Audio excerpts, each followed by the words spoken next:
What will result from the U.S. raising import tariffs on goods from northern and western European countries? The United States' increase of import tariffs by 10% on goods from Denmark, Norway, Finland, Sweden, France, Germany, and the United Kingdom would represent a serious shift in transatlantic trade. This is not about marginal partners.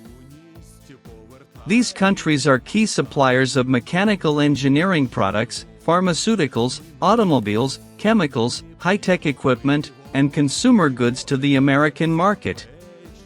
Fact: a tariff is an import tax paid in the short term by the importer in the U.S. Consequence: this tax is almost always partially or fully passed on to the end consumer. Short-term effect for the U.S. in the first months after the introduction of the 10% tariff, the American budget will receive additional revenue. However, prices for imported goods from Europe will rise simultaneously. This will be particularly felt in sectors where European manufacturers dominate or possess unique competencies: pharmaceuticals, Denmark, Germany; automobiles, Germany, United Kingdom; industrial equipment, Sweden, Finland; chemicals and cosmetics, France. Fact: in the trade wars of 2018 to 2020, the main inflationary pressure in the U.S. stemmed precisely from import tariffs. Logical conclusion: a 10% tariff will push inflation higher, even if the scale remains moderate. Impact on European exporters: for European companies, the American market is one of the most profitable.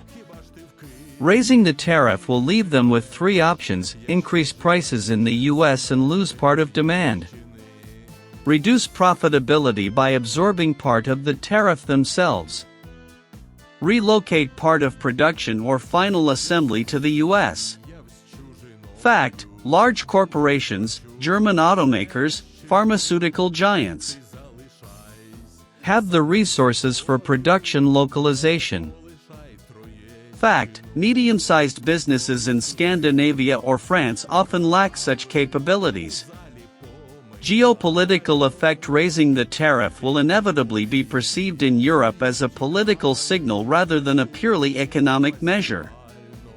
This could lead to symmetrical or asymmetrical retaliatory tariffs from the EU and the United Kingdom, deterioration of coordination within NATO and joint sanctions policy, acceleration of the search for alternative markets in Asia and the Middle East.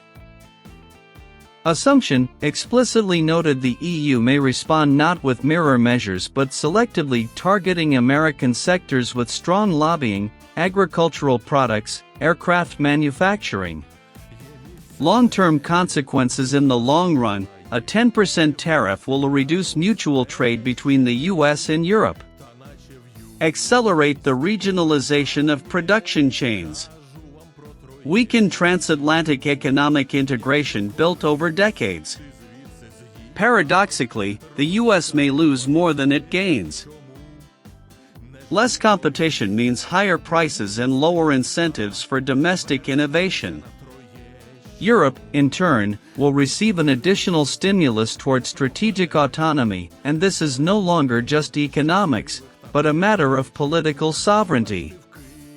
Conclusion: the U.S. raising import tariffs by 10% on key European partners will not be a technical decision. It is a step that will trigger a chain of economic, political, and geostrategic consequences. The short-term fiscal benefit for the U.S. will likely be outweighed by long-term losses, both in money and in trust.